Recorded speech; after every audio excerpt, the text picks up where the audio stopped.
All right, I'm live today with Dr. Michael Allen and Professor David Merrill. And one of the fun things about my job is sometimes I get to listen in on fun conversations between two folks like this and learn so much about instructional design and what's been tried in the past and what are effective strategies for the future.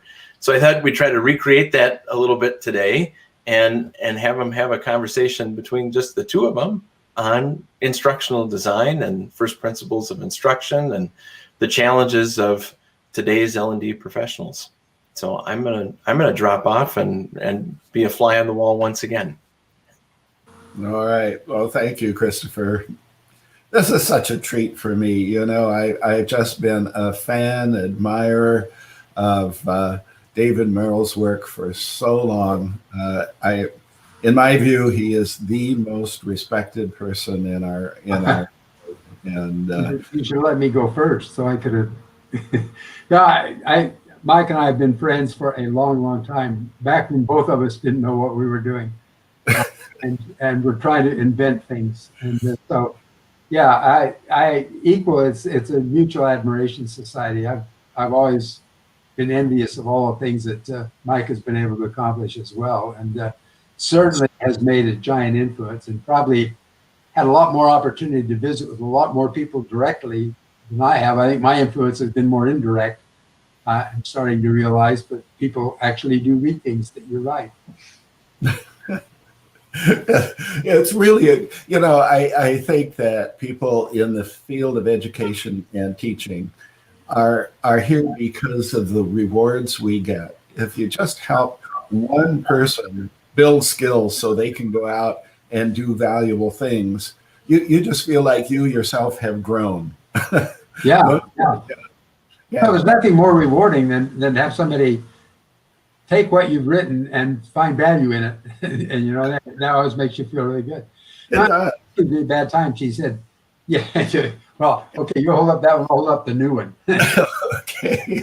So this is an exciting time because, you know, this is such an important piece of work. It has so much wisdom in it, and it bridges from theory to practical application. And you know, just countless people I know have benefited from this work that you've done, Dave. And now we have the excitement of a brand new version that is something I'd like to have you describe, because I know how hard you worked on this, not just doing edition 2, but making something that's even of more value to people.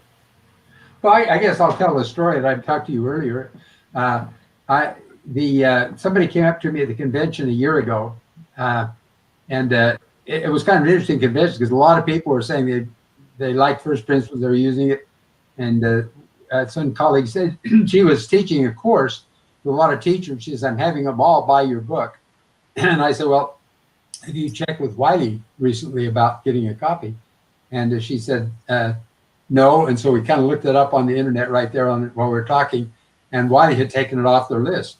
So I was kind of upset by that and said, whoa, I don't know what we're going to do. And somebody said to me, well, get Phil Harris, who's the head of AECT, or the executive director of AECT.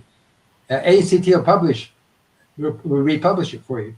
And so I went over and talked to Phil, and he said, oh yeah, we'll do that. And so we got the copyright back, and then Phil said, we need to make about a 10% change to get a new copyright. And I said, okay, great, I can do that. He assigned me a fantastic editor, Terry. And, after I'd worked with Terry for about 2 weeks, I reconceived the whole thing and decided I'd like to do a different version. So it's the same ideas, and even some of the same examples, but the writing, I think, in the new edition is much more concise, much more to the point. One of the people I envy in the world is Ruth Clark. Ruth has the ability to take very complex ideas and to present them in a really straightforward, simple way. Well, you've done that a lot, Mike, too, in your work. And I felt like the first book on first principles, I liked it. It had the right ideas in it. I think it was well written, but it was just kind of, as I look back on it, everything in the kitchen sink, and it didn't have this nice tight flow. So what I tried to do is to do a new volume that's much more concise. I cut the size from 550 pages to 250 pages. It's really right to the point. And the whole idea was it's designed for instructional designers. It's not a textbook. I'm not trying to represent all the work of all the wonderful people that have been in the field. I just wanted to say, here's what I think first principles are and how you can apply them. And so it's a really straightforward work. I'm happier with it as a piece of writing, and I think it gets the idea across really in a quick, straightforward way. So that's sort of what we tried to do. Both books are valuable. There's some stuff in the first one that isn't in the second one, but especially in the first one, I did quite a bit with PowerPoint and showing how PowerPoint could implement these things. That part I took out of the second book because when you start talking about technology, it becomes obsolete before the book hits the press. So, decided that we'll talk about the principles and not the technology. So anyway, that's sort of where the second book is. Well, it's just exciting It's available, by the way, if people are listening, it is available on Amazon right now. And the other good thing is the price is less than half of what the first book is. Hey, that's right. So double the value at half the cost. Right. That's great. So we have so many people today who are charged with building learning programs, especially those under the hugely broad umbrella of e-learning. I've come to the feeling that when you say we're using e-learning, I don't know much still. I don't know what you're doing, really. It's kind of like we're watching television. Well, maybe it's on the internet. That's maybe all it says. Yeah, that's right. And as you know, I've been pushing for a long time to get instructional design recognized as a profession. There's a lot to know. And yet many people out there just haven't had that background, but they've got the responsibility all of a sudden. So I've been working, as you alluded to, I've been working for a long time of how can I simplify this, get to the really critical, crucial points that people really need to understand. And I think that's what you've done when you've sort of distilled book one into book two. That's exactly the plan. Yeah. So could I agree. I think the biggest challenge we have in this whole profession is that everybody's a teacher. By definition, I belong to a church and we teach that as doctrine. Everybody's a teacher. God will bring you up to skill if you don't have the skills. That's sort of and then I find it very challenging to challenge that, that perception. But there's a lot of terrible teaching that goes on in all institutions in all places. And the internet is probably the greatest example of garbage in, garbage out when it comes to teaching.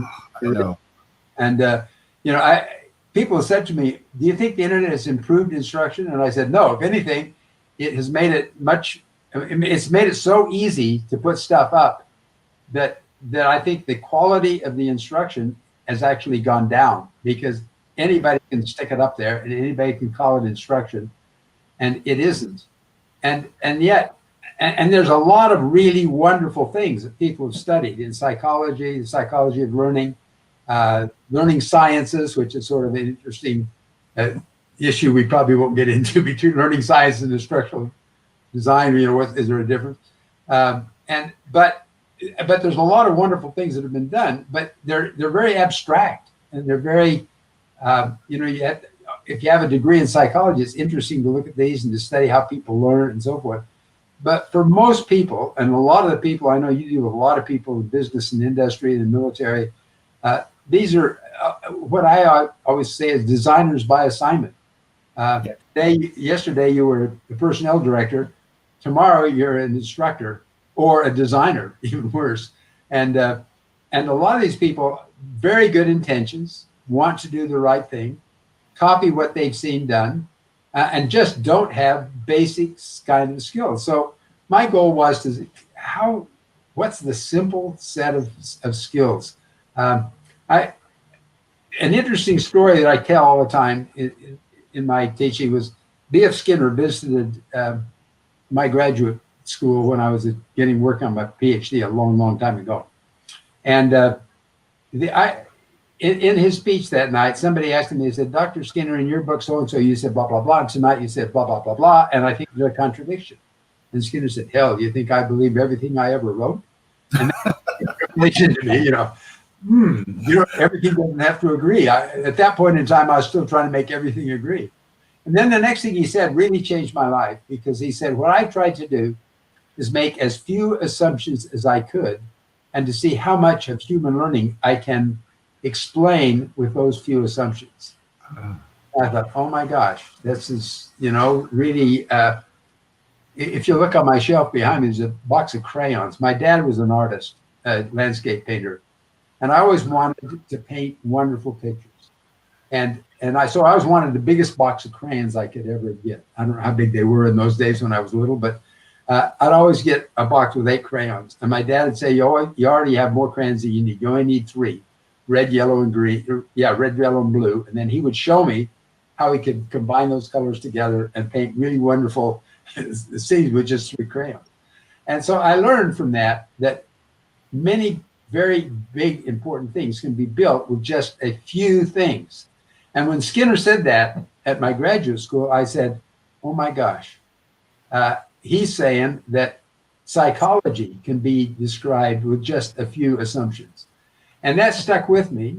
And sometime later, after I got my PhD and had a job for a couple of years, I had an opportunity to write a paper for the first handbook of research on teaching that was done by whoever it was, AERA, I think. And that was a really great experience for me because I was a young guy. And that was the first time I took the Skinner idea and I said, okay, can we come up with just a few things that we can build instruction out of? And so we built what came to be called component display theory. Yes. And my attempt then was, through the rest of my life until today and still going on, can I take just a few things and build important things?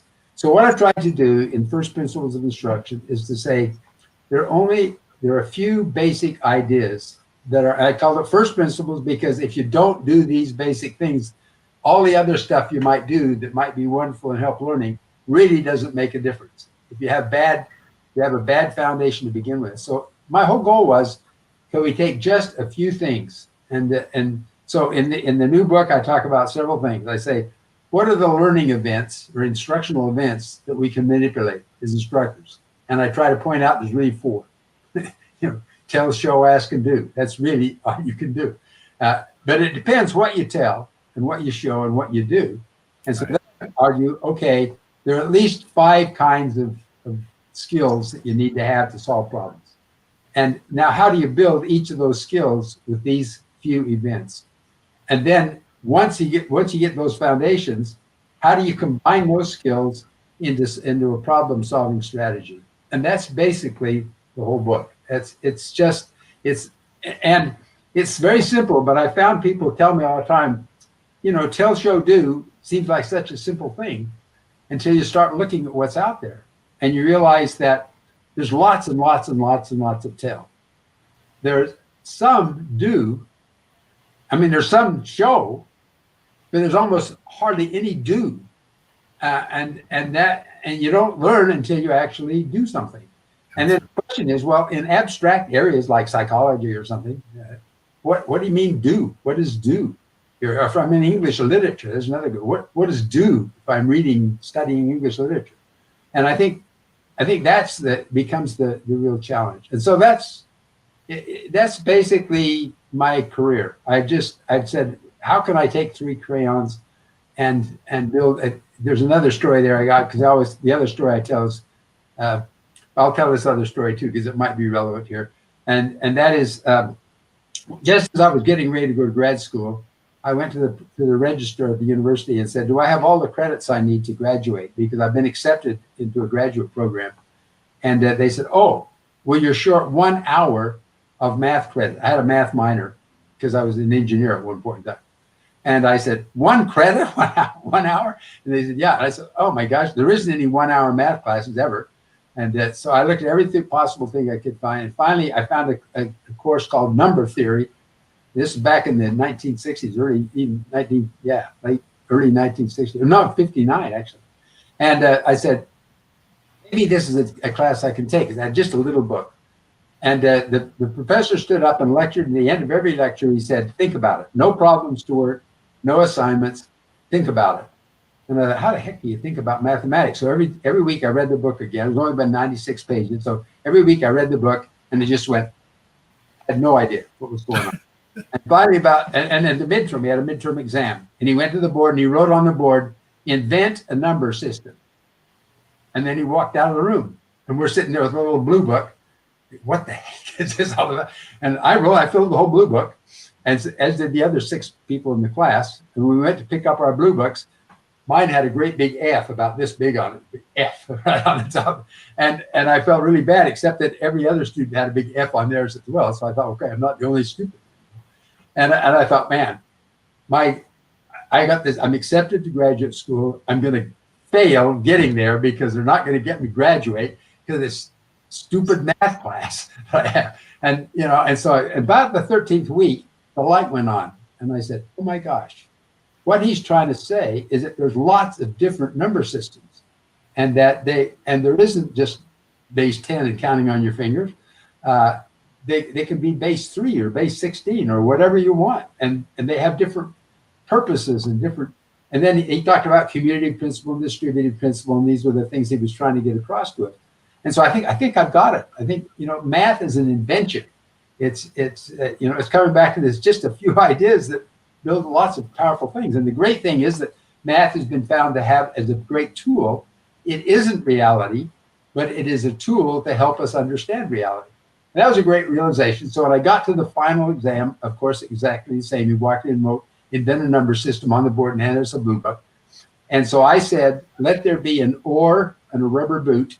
And I defined a 2-element number system with these figures. And instead of using zeros and ones, I just drew pictures. And I thought, either I understand it and I'm going to grad school, or I'm going to go sell insurance, one or the other. And so all I tried to do in my life is to take Skinner's idea, make few assumptions we could, remember that you can paint any picture with 3 crayons, and that even psychology is just an or and a rubber boot. That's so informative and insightful. What I'm thinking is that the people who are now given this responsibility to create learning experiences should have inspiration and hope from what you've said, is that this is something that they can master with a reasonable amount of effort. And because those core principles mean everything, right? Exactly. Yeah. And so, of course, we are so proud that you have joined the faculty of the Allen Academy, because people who enroll in those programs are going to get the opportunity to learn those core principles directly from you. So maybe you could describe a little bit about what you're doing in the course, and that you have 2 versions of them, one of which gives learners the opportunity to be advised by you in their work. Yeah, because tell, show, do. I try to practice what I preach, and I think the one course is going to be tell and show. But I think if people are going to master this, they need to actually try to design instruction. So the past number of years I was teaching university, I quit lecturing university, and I said, I've written a book, so you read the book, and then I want you to go do. I want you to do, I'll do the tell and show, you do the do, and then do without feedback doesn't mean it is not very good. And so I'll provide feedback. I will detail and in some detail look at what you've done, critique it on the basis of what we've talked about, make suggestions, praise you when you've done something I never thought of that's really great. And so that seems to me the best way to teach. And so when you and I talked about teaching this for Allen Academy, I said, well, that's one way I like to do, but I think there might be some people who would rather just hear and then other people want to do. So we have two versions of this course. One is tell, show, and the other is tell, show, do. And in the do, I will individually give personal feedback for every student. Therefore, we're limiting the number that can be in that second cat. The other thing that's interesting to me is because I mostly haven't lectured several times, my wife gave me a really bad time. She said, you are spending so much time on this course. It's not worth the money. And I said, well, if I was doing it for money, you're right. I'd go do something else. I'm doing it because I want these ideas to get out there. And so I said, and I'm spending a lot of time because over the years, students have done lots and lots of little courses for me in my courses, and I tried to implement these principles. And so much of what the lectures will be is I'll present the ideas, and then we will look at projects that have been done by students, both good and bad, and we'll talk about how these ideas were implemented in those projects or not. And so that's how the lecture will be. For the people who are in the do-it-yourself do side of it, I will propose a sequence of events based on what we call the approach to designing instruction, which means start with a problem and then go from there. And so I asking a question. Does that answer what I had in mind? Yes, exactly. So I just actually never imagined that we'd have the opportunity to provide people the experience that you uniquely offer through the Academy. I think this is just great. People that pass this up just can't imagine what they're missing. So wow. That's very kind of you to say that. I hope that turns out to be the case. I think that's I really appreciate all the students in the past that have written these examples that I'm using, and I want you to know that I have done such a much more thorough examination of their projects than I ever did for them in the course. But that's an advantage for those that are going to be in this new course, because I really have simplified my own thinking, decided what's really important, what's not, and trying to help people see that. And I thought that using these student examples rather than professionally designed instruction, number one, some of them are better than professionally designed instruction, and number two, they're simple, real things that are at the same level that whoever's in this class should be able to do, as try to transfer what we're talking about into their profession. Because I assume that a lot of people we'll talk to will be designers, or people who are hoping to be designers, and that I'm hoping that they will just be able to take what we're talking about and start to use it in their actual work. Yeah. Well, thank you very much for spending time with us today. Even just this video, of course, is instructive. And I really, really do encourage everyone out there who has any chance of getting in your course to do so right away, because it'll be worth it for sure. Thank you very much. And listen, I am very, very honored to have the opportunity to work with you, Mike. I've admired what you've done and your companies have done throughout and are playing around with designing authoring systems way back.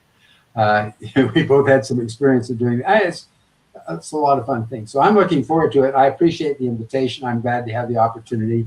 And so all of you that might be listening, come and join us. Plenty of room in the lecture class, but the hands-on class, just because I'm a real person with only so many hours in a day, we've limited it to 10. So if you're not signed up already, jump on the wagon. And better hurry, it's filling up very quickly. Yes. And it's really successful. We might even do it again. Yes, absolutely. So thank you again, and thank you everyone for listening today.